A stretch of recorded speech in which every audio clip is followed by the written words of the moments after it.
आदमी मृत्यु के षड्यंत्र क्यों रचता है? यह आदमी अपनी ही हत्या करने के लिए तैयार क्यों है? मान्यवर, अपने ही जीवन से लाचार हो गया ये इंसान, अपने आप का दुश्मन बन गया।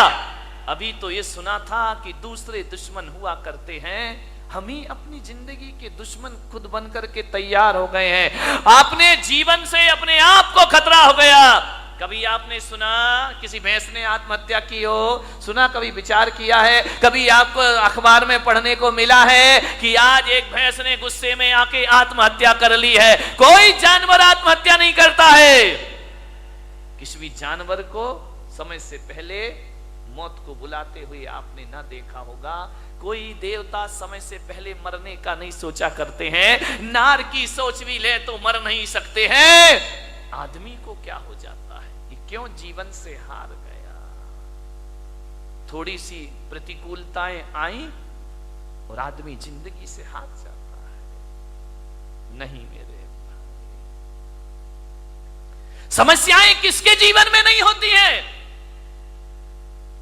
राम के जीवन में समस्या थी, महावीर के जीवन में समस्या थी, कृष्ण के जीवन में समस्याएं थी, जीसस के जीवन में समस्याएं थी, आचार्य शांति सागर के जीवन में समस्याएं थी, आचार्य कुंद के जीवन में समस्याएं थी। समस्याएं किसके जीवन में नहीं होती है? ऐसा कोई है? समस्याओं से रहित जीवन नहीं होता, ध्यान रखिए। और हकीकत में देखा जाए तो समस्याओं का नाम ही जिंदगी हुआ करता है। आसानी से जिंदगी मिल जाए तो जीने का मजा खत्म हो जाएगा। एक बात बताइए, यदि समस्याएं नहीं हो तो फिर जीने का मजा क्या है? जिंदगी जिंदा दिली का नाम है, मुर्दा दिल क्या खाक जिया करते हैं। ध्यान रखिए, जिंदा दिल बनिए। मान्यवर, दुख इस बात का नहीं है कि आदमी मर जाता है, दुख तो इस बात का है कि जिंदा रहकर भी आदमी जिंदा नहीं रह पाता है। वह मरा मरा सा जीवन जीता है, वह मरे हुए सी जिंदगी जिया करता है। विश्वास पैदा करो अपने आप पर, जिंदगी से हार मत मानिए। जिंदगी मिली है, मालूम है ये मानव का तन मिला है। शास्त्रों में कहा है, ग्रंथों में कहा है, 84 लाख शरीर छोड़े हैं तब जाकर ये मानव का शरीर तुमको प्राप्त हुआ है। 84 लाख योनियों में हमारा जन्म हुआ है। कितने जन्म हम नाली के कीड़े बने होंगे, कितने जन्म पक्षी बने होंगे, कितने जन्म हम कीचड़ में कीड़ों की तरह रेंगे होंगे। हर जन्म में हमने प्रार्थना की होगी ईश्वर से कि हे ईश्वर, एक बार मुझे मनुष्य का चोला प्रदान कर दे, हे ईश्वर एक बार मुझे मनुष्य का तन प्रदान कर दे। इसलिए आत्महत्या करने के लिए नहीं, जिंदगी की अंतिम सांस को पूरी ईमानदारी से जीने का प्रयास करिए। अंतिम सांस भी पूरी जिंदा दिली के साथ जिएंगे। क्यों हार जाता है आदमी? जैसा विचार करिए, सोचना। ऐसे ही नहीं मिल गया मनुष्य का जीवन, बहुत मेहनत की है इसके लिए। मनुष्य का जीवन मिला, ऊंचा कुल मिला, अच्छी खानदान मिली, दिमाग मिला, बुद्धि मिला, शरीर मिला, फिर भी इस जिंदगी से हाथ धोते हो आप लोग। अब तो घबरा के कहते हैं कि मर जाएंगे, अब तो घबरा के कहते हैं कि मर जाएंगे। मरकर भी घबरा गए तो फिर बताओ अब किधर जाएंगे? दूसरा हमारे पास कोई रास्ता है नहीं। जिंदगी मिली है, अच्छे से जियो, तरीके से जियो, सलीके से जियो।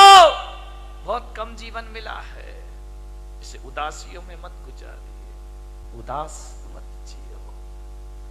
जिंदगी को पूरे आनंद के साथ जीने का प्रयास करें।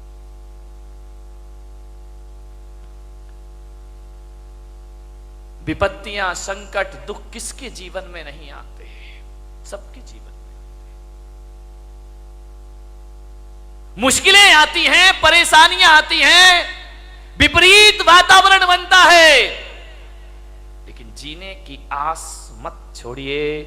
जलजले आते हैं, तूफान आते हैं, उड़ीसा में चक्रवात आता है, गुजरात में भूकंप आता है, हजारों लोग बेघरबार हो जाया करते हैं। लेकिन एक बात ध्यान रखो बारामती वालों, इतने बड़े भीषण आंधी तूफान के बाद, भूकंप के बाद भी जो आदमी जिंदा रहता है वो अपना उजड़ा हुआ आशियाना फिर से बना लिया करता है, वो अपना घर फिर से निर्माण कर लेता। क्या हुआ, जिंदगी कितनी बार छीनेगी, फिर बना सकते हैं। अगर हौसले बुलंद हो तो आंधियों में चिराग जला करते हैं। ध्यान रखिए, आज समस्या है बहुत बड़ी। आदमी अपने जीवन का दुश्मन हो गया है, अपनी ही जिंदगी का दुश्मन हो गया ये इंसान। शहरों में बड़े बड़े व्यापारी आत्महत्या कर रहे हैं, महानगरों में व्यापारी आत्महत्या कर रहे हैं, गांव में किसान आत्महत्या कर रहा है, घरों में किशोर आत्महत्या कर रहे हैं, महिलाएं आत्महत्या कर रही हैं। थोड़ा सा निराशा हुई, थोड़ा सा मन का नहीं हुआ, थोड़ा सा प्रतिकूल वातावरण हुआ और आदमी मरने को तैयार है। और एक बात बताओ, बारामती के लोगों से मेरा निवेदन है, इस पंडाल में ऐसा कोई व्यक्ति बैठा है जिसने आज तक आत्महत्या का विचार ना किया हो? है कोई महान आत्मा? मैं दर्शन करना चाहता हूं। एक बार भी पूरी जिंदगी में मरने का विचार नहीं। महिलाओं तुम्हारी तो जय हो पंचम काल की, ये तो इतनी बार मरती हैं लेकिन एक बार भी नहीं मरती है। विचार करिए, सोचना है आपको। बात बात पर आदमी मरने का सोच लेता है। ऐसा कोई नहीं होगा इस दुनिया में जिसने अपने पूरे जीवन में एक बार मरने का ख्याल भी ना लाया हो। मर नहीं सका वो बात अलग है, लेकिन मरने का ख्याल तो सबके भीतर आ जाता है। थोड़ा सा मन का नहीं हुआ मैं मर। महिलाओं का तो इनके दो ही हथियार हैं, ध्यान रखना, या मैं मायके चली जाऊंगी या फिर मैं मर जाऊंगी, आत्महत्या कर लूंगी, सुसाइड कर लूं, मैं नहीं जीऊंगी, तंग आ गई जिंदगी से। महिलाओं से मैं बात बात पे आत्महत्या के विचार मत बनाइए, मरने के विचार मत बनाइए। ध्यान रखिए, विचार करिए आप, बहुत अशुभ विचार है। भगवान महावीर कहते हैं मरने के विचार भाव हिंसा कहलाया करती है, और भाव हिंसा को द्रव्य हिंसा से भी बड़ा पाप माना जाता है। अरे दैहिक हिंसा उतनी खतरनाक नहीं होती है जितनी वैचारिक। इससे बड़ी क्या हत्या, दूसरों की हत्या करना भगवान महावीर ने पाप कहा है। एक इंद्रिय जीव को भी मारना भगवान महावीर ने पाप कहा है। अरे एक बात याद रखना, मेरे महावीर कहा करते हैं, अरे दूसरों की हत्या करना पाप है लेकिन अपने आप की हत्या करना महापाप हुआ करता है। इससे बड़ा दूसरा कोई पाप, दूसरों की हत्या करना तो पाप ही है, अपनी करना महापाप हुआ करता है। इसलिए भगवान महावीर ने एक प्यारा सा सूत्र दिया है। भगवान महावीर ने 4 शब्द इस इंसान को दिए हैं। अरे वो 4 शब्द नहीं, 4 वेद हुआ करते हैं, वो 4 आर्य सत्य हुआ करते हैं, वो महावीर के 4 शब्द।